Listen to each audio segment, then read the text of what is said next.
Documento 157. En Cesarea de Filipo. Antes de que Jesús se llevara a los 12 para una breve estadía cerca de Cesarea de Filipo, arregló por medio de los mensajeros de David un encuentro con su familia en Cafarnaúm el domingo 7 de agosto. Según los planes, esta visita habría de ocurrir en el taller de barcas de Zebedeo. David Zebedeo concertó con Judá, el hermano de Jesús, que toda la familia de Nazaret se encontraría presente, María y todos los hermanos y hermanas de Jesús. Y Jesús fue con Andrés y Pedro para este encuentro. Era indudablemente intención de María y de sus hijos concurrir a esta cita, pero sucedió que un grupo de fariseos, sabiendo que Jesús estaba del otro lado del lago, en los dominios de Felipe, decidió visitar a María para averiguar lo que pudieran sobre las andanzas de Jesús. La llegada de estos emisarios de Jerusalén perturbó grandemente a María, y observando la tensión y nerviosidad de toda la familia, concluyeron que Jesús estaba por visitarlos. Por consiguiente, se instalaron en la casa de María y después de llamar refuerzos, esperaron pacientemente la llegada de Jesús. Esto, naturalmente, impidió la partida de la familia para concurrir a la cita con Jesús. Varias veces durante ese día, tanto Judá como Ruth trataron de eludir la vigilancia de los fariseos para enviar un mensaje a Jesús, pero fue en vano. Temprano esa tarde los mensajeros de David trajeron a Jesús el mensaje de que los fariseos estaban acampados en el umbral de la casa de su madre, y por lo tanto él no intentó visitar a su familia. Así pues, nuevamente y sin que fuese culpa de ninguna de las dos partes, Jesús y su familia terrenal no pudieron reunirse. El recolector de impuestos del templo. Mientras Jesús con Andrés y Pedro permanecía junto al lago cerca del taller de barcas, se les acercó un recolector de impuestos del templo, y reconociendo a Jesús, llamó a Pedro aparte y dijo, ¿acaso no paga vuestro maestro el impuesto del templo? Pedro estuvo tentado de manifestar indignación ante la sugerencia de que Jesús debía contribuir al mantenimiento de las actividades religiosas de sus enemigos jurados. Pero, observando la expresión peculiar del rostro del recolector de impuestos, supuso justamente que su propósito era atraparlos en el acto de negarse a pagar el acostumbrado medio ciclo para el apoyo de los servicios del templo en Jerusalén. Por consiguiente, Pedro contestó, por supuesto, el maestro paga el impuesto del templo. Espera junto al portón, enseguida volveré con el dinero. Pero Pedro había hablado sin pensar. Judas llevaba los fondos del grupo y estaba del otro lado del lago. Ni él, ni su hermano, ni Jesús habían traído dinero alguno, sabiendo además que los fariseos los estaban buscando. No podían ir a Bethsaida para obtener dinero. Cuando Pedro le contó a Jesús lo del recolector y que le había prometido el dinero, Jesús dijo, si has prometido, debes pagar. Pero, ¿con qué cumplirás tu promesa? ¿Volverás a ser pescador para poder honrar tu palabra? Sin embargo, Pedro, está bien que bajo las circunstancias pagaremos el impuesto. No demos a estos hombres ocasión alguna de que nuestra actitud los ofenda. Esperaremos aquí mientras tú vas con la barca y echas la red, y cuando hayas vendido los peces en el mercado de más allá, pagarás al recolector por nosotros tres. El mensajero secreto de David, que estaba ahí cerca, oyó esta conversación e hizo una seña a un asociado que estaba pescando cerca de la costa, para que volviera pronto. Pedro se preparaba para salir a pescar en la barca, cuando este mensajero y su amigo pescador le dieron varias cestas grandes de peces y le ayudaron a llevarlas hasta el vendedor de pescado que estaba cerca, quien compró los peces pagando suficiente más lo que agregó el mensajero de David para pagar el impuesto del templo para los tres. El recolector aceptó el impuesto sin cobrar la multa por pago atrasado, pues ellos habían estado ausentes de Galilea por un tiempo. No es extraño que tengáis escritos que describen a Pedro pescando un pez que llevaba un ciclo en la boca. En aquellos días, Eran muy comunes los relatos de tesoros encontrados en la boca de los peces. Estas narraciones de pseudomilagros eran frecuentes. Así pues, cuando Pedro los dejó para dirigirse a la barca, Jesús observó con cierto humorismo: es extraño que los hijos del rey deban pagar tributo.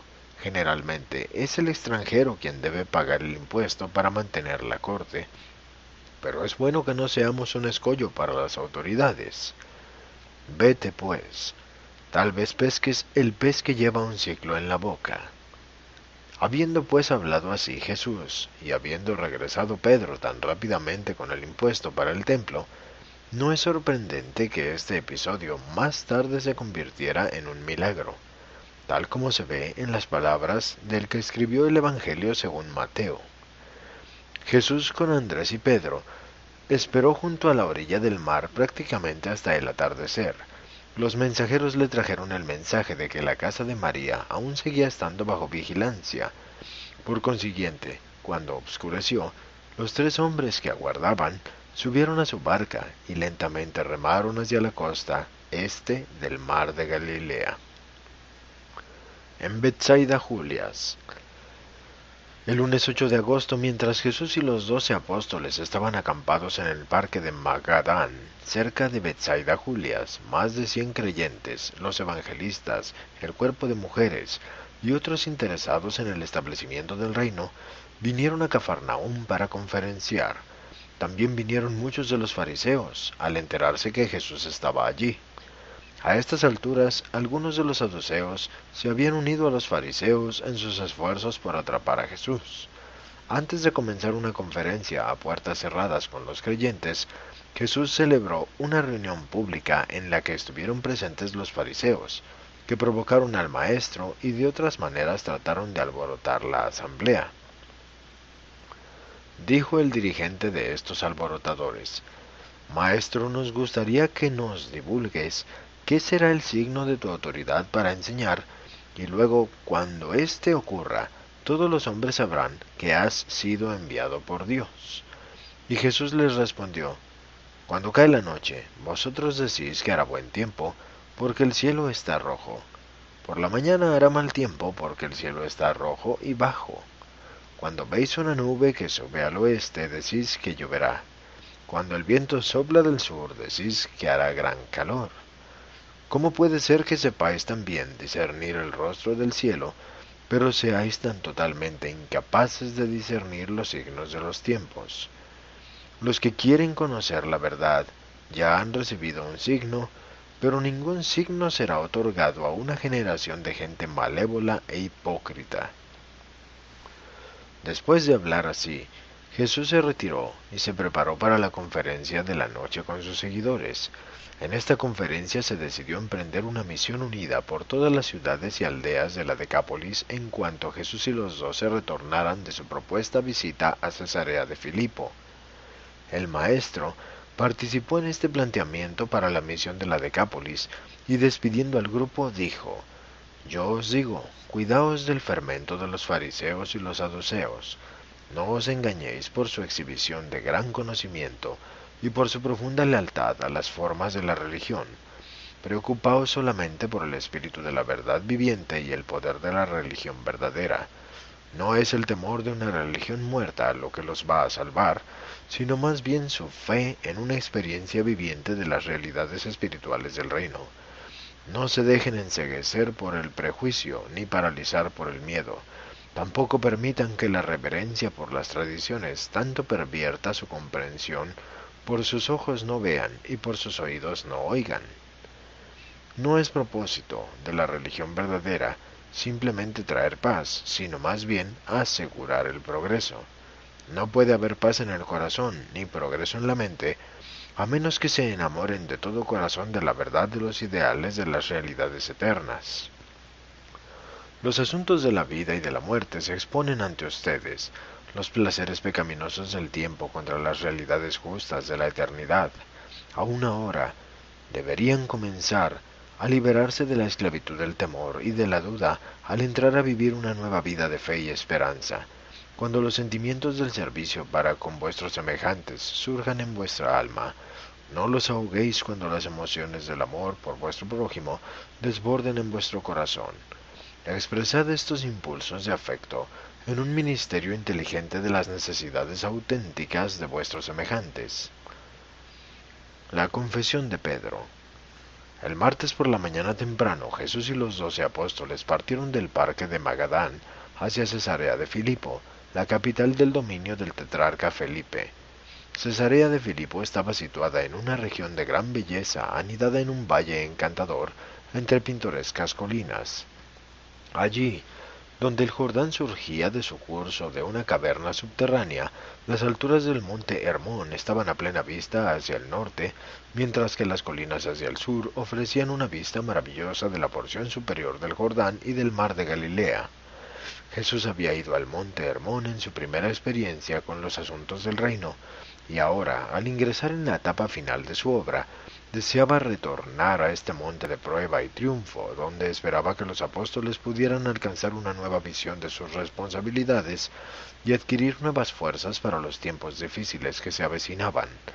Al viajar por el camino, aproximadamente cuando estaban por pasar al sur de las aguas de Merom, los apóstoles empezaron a conversar entre ellos sobre las recientes experiencias en Fenicia y en otros lugares, y a relatar cómo había sido recibido su mensaje, y de qué manera consideraban al Maestro los diferentes pueblos. Al pausar para almorzar, Jesús repentinamente planteó a los 12 la primera pregunta sobre sí mismo que jamás les hubiera dirigido. Les hizo esta sorprendente pregunta: ¿Quién dicen los hombres que soy yo? Jesús había pasado largos meses enseñando a estos apóstoles sobre la naturaleza y carácter del reino del cielo, y bien sabía que había llegado el momento en que debía comenzar a enseñarles más sobre su propia naturaleza y su relación personal con el reino. Ahora pues, mientras estaban todos ellos sentados bajo las moreras, el maestro se preparó para celebrar una de las más importantes sesiones de su larga asociación con los apóstoles elegidos.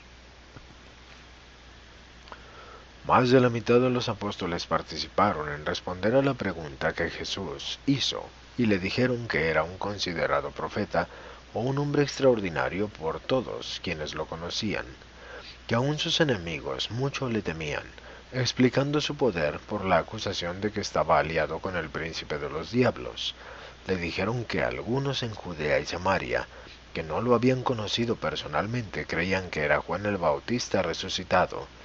Pedro explicó que Jesús había sido comparado en diversos momentos y por personas distintas con Moisés, Elías, Isaías y Jeremías. Cuando Jesús escuchó este informe, se puso de pie y bajando la mirada a los 12 sentados a su alrededor en semicírculo, con énfasis sorprendente los señaló con un gesto amplio de la mano y preguntó: ¿Pero quién decís vosotros que soy yo? Hubo un momento de tenso silencio. Los 12 no le quitaron los ojos de encima al maestro. Luego Simón Pedro, incorporándose de un salto, exclamó: Tú eres el liberador, el Hijo del Dios viviente. Y los 11 apóstoles, sentados, se pusieron de pie al unísono, indicando de esta manera que Pedro había hablado por todos ellos. Después de señalarles Jesús que se sentaran nuevamente, estando él aún de pie frente a ellos, dijo: Esto os ha sido revelado por mi Padre. Ha llegado la hora de que vosotros conozcáis la verdad sobre mí. Pero, por ahora, os encargo que no digáis nada de esto a ningún hombre. Vayámonos de aquí.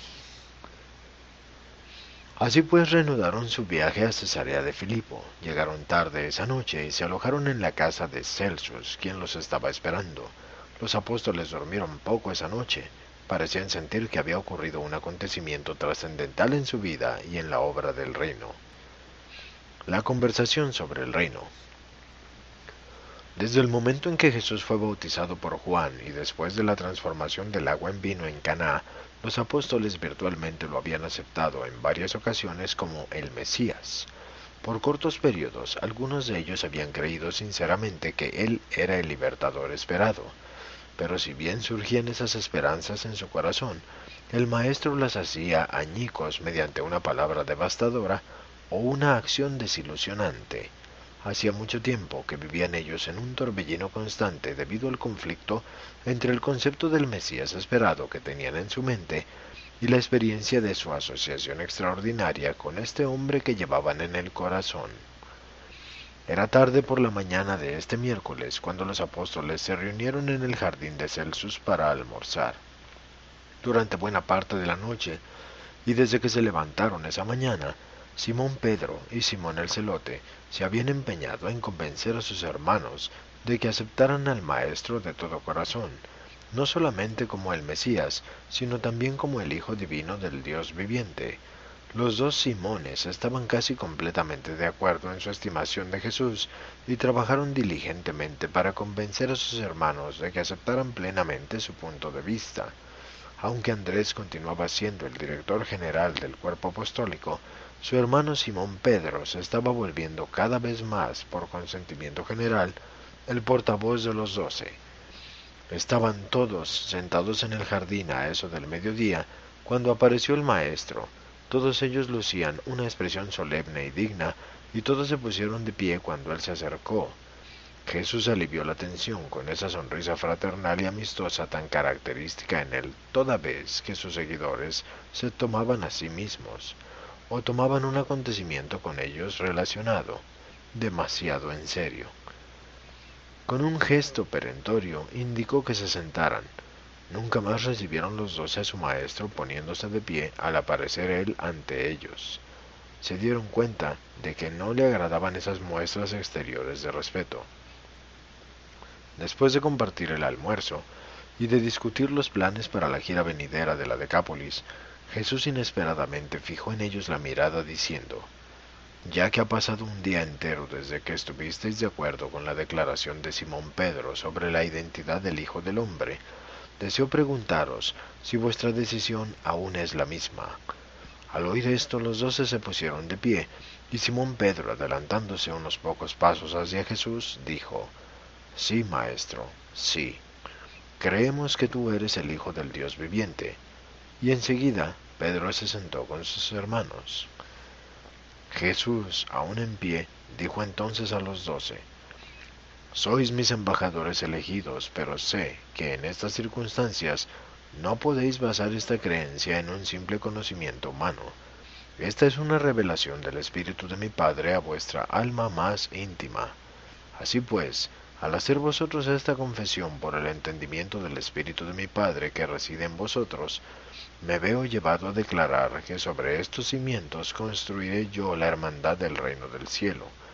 Sobre esta roca de realidad espiritual construiré el templo viviente de la hermandad espiritual en las realidades eternas del reino de mi Padre. Ninguna fuerza del mal, ninguna hueste del pecado, podrá prevalecer contra esta fraternidad humana del Espíritu Divino. Aunque el Espíritu de mi Padre por siempre será la guía divina y el mentor de todos los que abrazan el vínculo de la hermandad espiritual, a vosotros y a vuestros sucesores entrego yo ahora las llaves del reino exterior, la autoridad sobre las cosas temporales, las características sociales y económicas de esta asociación de hombres y mujeres como hermanos en el reino. Nuevamente les ordeno que por el momento no digan a ningún hombre que yo soy el Hijo de Dios». Jesús estaba empezando a tener confianza en la lealtad e integridad de sus apóstoles. El Maestro comprendía que una fe capaz de soportar lo que sus representantes elegidos tan recientemente habían tenido que pasar, sobrellevaría indudablemente las duras pruebas que se aproximaban y emergería del naufragio aparente de todas sus esperanzas a la nueva luz de una nueva dispensación, pudiendo así salir para iluminar un mundo envuelto en tinieblas. En este día el Maestro comenzó a creer en la fe de sus apóstoles, salvo uno.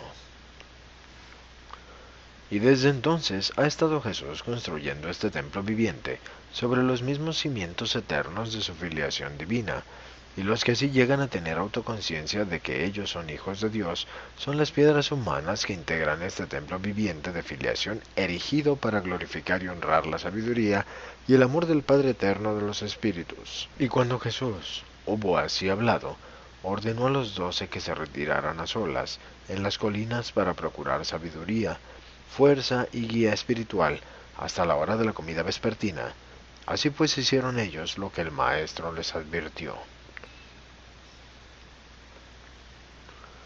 El nuevo concepto, la característica nueva y vital de la confesión de fe de Pedro fue el reconocimiento claro de que Jesús era el Hijo de Dios, de su divinidad incuestionable, desde su bautismo y la boda de Caná. Estos apóstoles le consideraban de varias maneras el Mesías, pero no formaba parte del concepto judío de libertador nacional que él fuera divino. Los judíos no habían enseñado que el Mesías surgiría de la divinidad.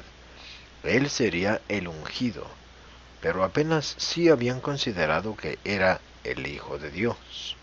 En la segunda confesión se subrayó el hecho de la naturaleza combinada, la realidad excelsa de que Él era a la vez el Hijo del Hombre y el Hijo de Dios.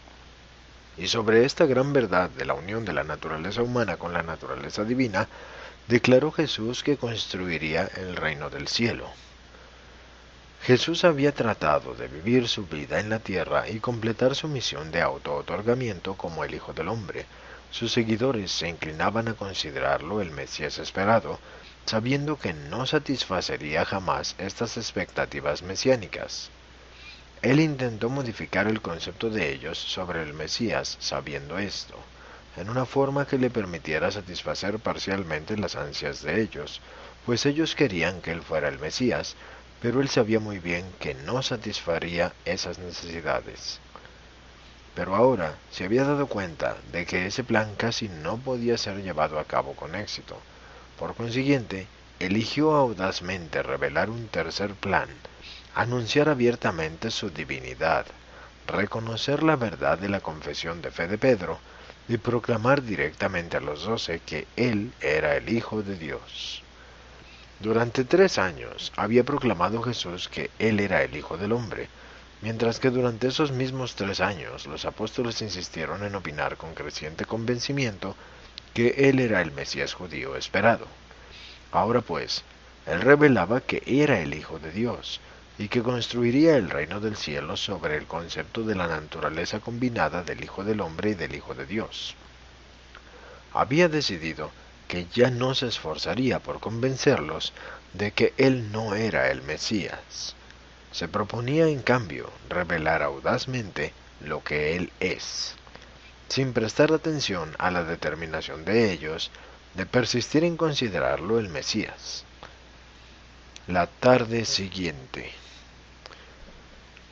Jesús y los apóstoles permanecieron otro día en la casa de Celsus esperando a los mensajeros con algún dinero, enviados por David Zebedeo. Después del colapso de la popularidad de Jesús, los ingresos disminuyeron considerablemente. Cuando llegaron a Cesarea de Filipo, el tesoro estaba vacío.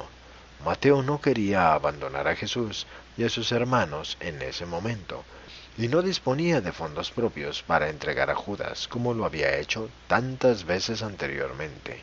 Sin embargo, David Zebedeo previó esta probable disminución de los ingresos, por lo tanto instruyó a sus mensajeros que mientras se abrían camino a través de Judea, Samaria y Galilea, actuaran como recolectores de dinero para llevarlo a los apóstoles y a su maestro exiliados. Así pues, por la noche de ese día, los mensajeros llegaron de Bethsaida trayendo fondos suficientes para el sostén de los apóstoles hasta su retorno.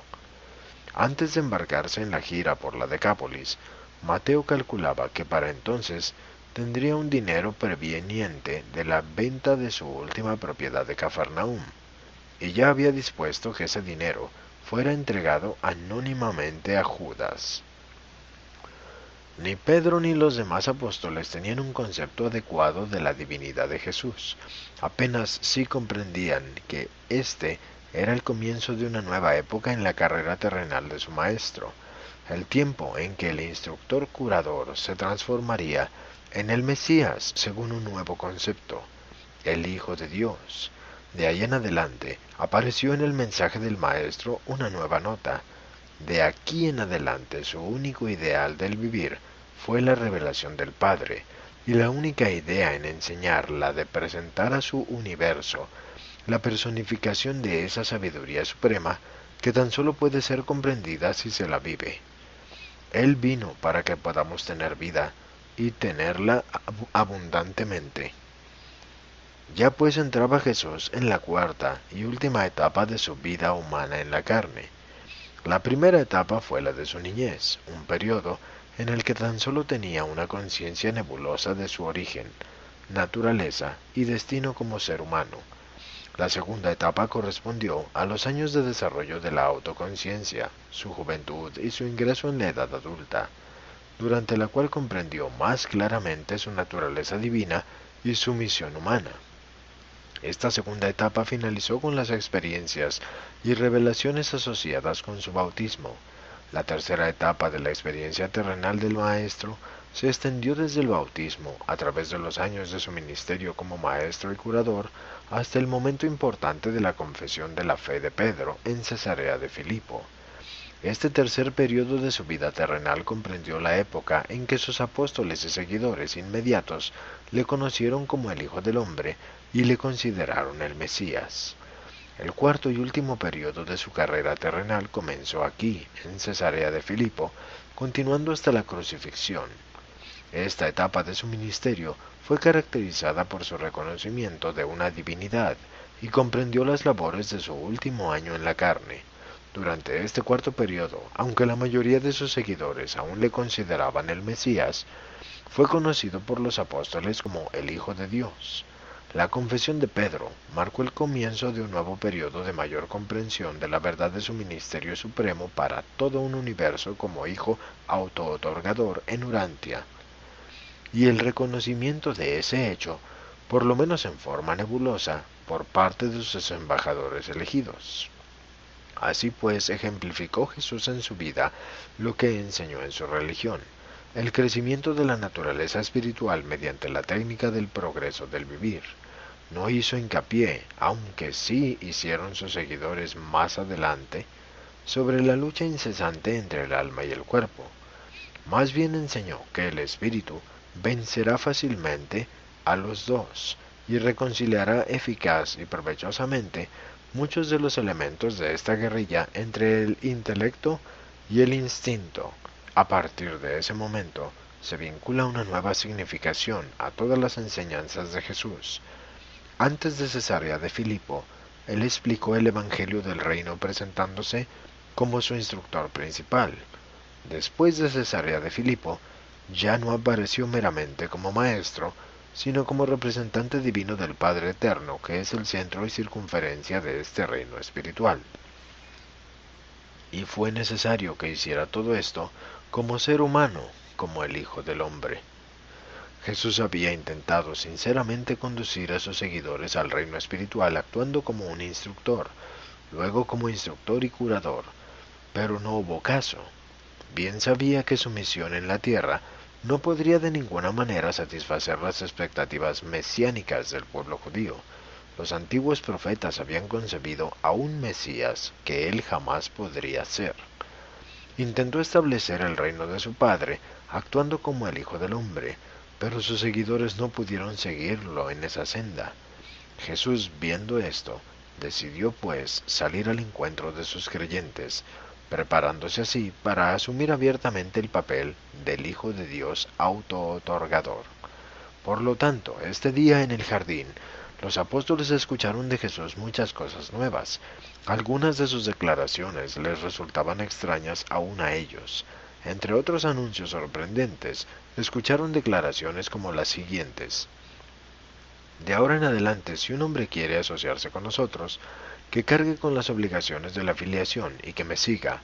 Cuando ya no esté con vosotros, no penséis que el mundo os tratará mejor de lo que trató a vuestro Maestro. Si me amáis, preparaos para poner a prueba este afecto mediante vuestra disposición a hacer el sacrificio supremo. Y prestad oído a mis palabras, no he venido para llamar a los rectos, sino a los pecadores. El Hijo del Hombre no vino para ser servido, sino para servir y para otorgar su vida como don para todos. Yo os declaro que he venido para buscar y salvar a los que están perdidos. En este mundo ningún hombre ve al Padre ahora, excepto el Hijo que vino del Padre. Pero si el Hijo es elevado, atraerá a todos los hombres hacia él. Y el que crea esta verdad de la naturaleza combinada del Hijo, tendrá una vida más perdurable, una vida que trascenderá las edades. Aún no podemos proclamar abiertamente que el Hijo del Hombre es el Hijo de Dios, pero esto ya os ha sido revelado. Por eso os hablo audazmente en cuanto a estos misterios, aunque estoy entre vosotros en esta presencia física, he venido de Dios, el Padre, antes de que Abraham fuera, yo soy. Yo he venido del Padre a este mundo, así como me habéis conocido, y os declaro que pronto debo partir de este mundo y retornar a la obra de mi Padre. Ahora pues, puede comprender vuestra fe la verdad de estas declaraciones si tenéis presente mi advertencia de que el Hijo del Hombre no satisfacerá las expectativas de vuestros antepasados y de su concepto del Mesías. Mi reino no es de este mundo. Podéis creer la verdad sobre mí si tenéis presente que los zorros tienen guaridas y las aves del cielo nidos, pero yo no tengo dónde recostar la cabeza. Sin embargo, yo os digo que el Padre y yo somos uno. El que me ha visto a mí, ha visto al Padre. Mi Padre trabaja conmigo en todas estas cosas, y jamás me dejará solo en mi misión. Así como yo nunca os abandonaré cuando finalmente salgáis para proclamar este Evangelio por todo el mundo. Así pues, os he traído aquí conmigo, y os he pedido que os apartéis a solas un corto periodo, para que podáis comprender la gloria, entender la grandeza de la vida a la cual os he llamado, la fe, aventura del establecimiento del reino de mi Padre en el corazón de la humanidad, la construcción de mi hermandad de asociación viviente con las almas de todos los que creen en este Evangelio. Los apóstoles escucharon en silencio estas declaraciones audaces y sorprendentes. Estaban pasmados. Se dispersaron luego en pequeños grupos para reflexionar y comentar las palabras del Maestro. Habían confesado que Él era el Hijo de Dios, pero no podían captar plenamente el significado de lo que habían sido conducidos a hacer. Los diálogos de Andrés. Esa noche Andrés decidió celebrar diálogos personales indagatorios con cada uno de sus hermanos y tuvo conversaciones provechosas y consoladoras con todos sus asociados, excepto con Judas Iscariote. Andrés no había tenido nunca con Judas la asociación personal e íntima que compartía con los demás apóstoles. Por consiguiente, no le había dado importancia al hecho de que Judas no abría nunca su corazón libre y confiadamente, ni tampoco confidencialmente, al jefe del cuerpo apostólico. Pero en esta ocasión estaba Andrés tan preocupado por la actitud de Judas, que más tarde esa noche, cuando todos los apóstoles estuvieron profundamente dormidos, buscó a Jesús y le planteó la causa de su ansiedad. Dijo Jesús: «No es erróneo, Andrés, que tú vengas a mí con este asunto, pero ya no podemos hacer nada más. Tan solo sigue brindándole la máxima confianza a este apóstol, y nada digas a tus hermanos sobre esta conversación conmigo». Esto fue todo lo que pudo sacarle Andrés a Jesús. Siempre había habido una sensación extraña entre este judío y sus hermanos galileos. Judas mucho sufrió por la muerte de Juan el Bautista, se sintió gravemente herido por los reproches del Maestro en varias ocasiones, sufrió gran desencanto cuando Jesús se negó a ser rey, se sintió humillado cuando Jesús huyó de los fariseos, dolorido porque se negó a aceptar el desafío de los fariseos que le pedían un signo, confundido porque su Maestro no quería manifestar su poder, y más recientemente deprimido y a veces desalentado porque las arcas estaban vacías. Además, Judas extrañaba el estímulo de las multitudes. Los demás apóstoles también estaban afectados en mayor o menor grado por estas mismas pruebas y tribulaciones, pero amaban a Jesús. Por lo menos, deben haber amado al Maestro más de lo que lo amaba Judas, porque le siguieron hasta el amargo fin. Siendo de Judea, Judas tomó como ofensa personal la reciente advertencia de Jesús a los apóstoles: «Guardaos del fermento de los fariseos». Se inclinaba a considerar esta declaración como una referencia velada a él mismo.